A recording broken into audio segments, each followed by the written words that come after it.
Thomas, Terence and the snow. Autumn was changing, the leaves from green to brown. The fields were changing too, from yellow stubble to brown earth. As Thomas puffed along, he heard the chug, chug, chug of a tractor at work. One day, stopping for a signal, he saw the tractor close by. "Hello," said the tractor. "I'm Terence. I'm plowing." "I'm Thomas. I'm pulling a train. What ugly wheels you've got." "They're not ugly. They're caterpillars," said Terence. "I can go anywhere. I don't need rails."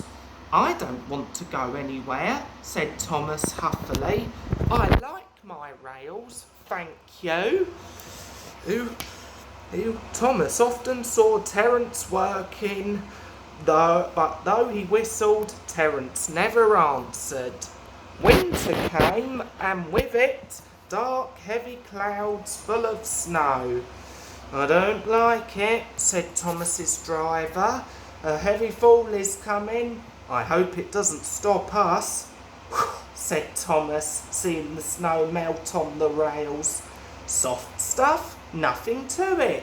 And he puffed on, feeling cold but confident.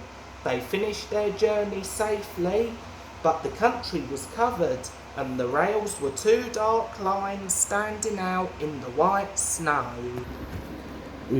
"You'll need your snowplow for the next journey, Thomas," said his driver. "Silly soft stuff, it won't stop me."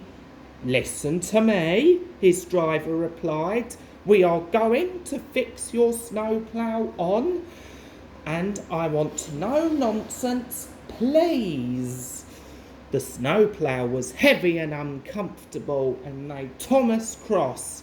He shook it and he banged it, and when they got back it was so damaged that the driver had to take it off. "You're a very naughty engine," said his driver as he shut the shed door that night. Next morning, both driver and fireman came early and worked hard to mend the snowplow, but they couldn't make it fit properly. It was time for the first train. Thomas was pleased. "I shan't have to wear it, I shan't have to wear it," he puffed to Annie and Clarabelle. "I hope it's all right, I hope it's all right," they whispered anxiously to each other. The driver was anxious too. "It's not bad here," he said to the fireman, "but it's sure to be deep in the valley." It was snowing again when Thomas started, but the rails were not covered. Silly soft stuff," he puffed. "I didn't need that stupid old thing yesterday. I shan't today. Snow can't stop me." And he rushed into the tunnel, thinking how clever he was. At the other end, he saw a heap of snow fallen from the sides of the cutting. "Silly old snow," said Thomas, and charged it. "Cinders and ashes," said Thomas. "I'm stuck." And he was. "Back, Thomas, back," said his driver. Thomas tried, but his wheels spun and he couldn't move. More snow fell and piled up round him. The guard went back for help while the driver, firemen and passengers tried to dig the snow away. But as fast as they dug, more snow slipped down and Thomas was nearly buried.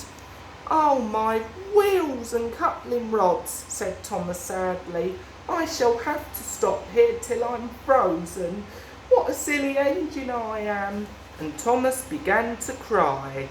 At last, a tooting in the distance told them a bus had come for the passengers. Then Terence chugged through the tunnel. He pulled the empty coaches away and came back for Thomas.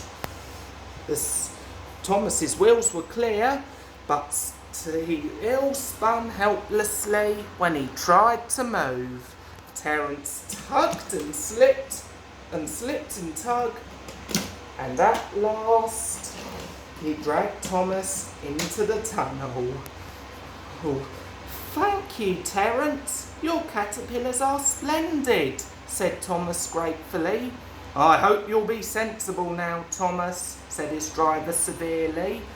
I'll try, said Thomas as he puffed home.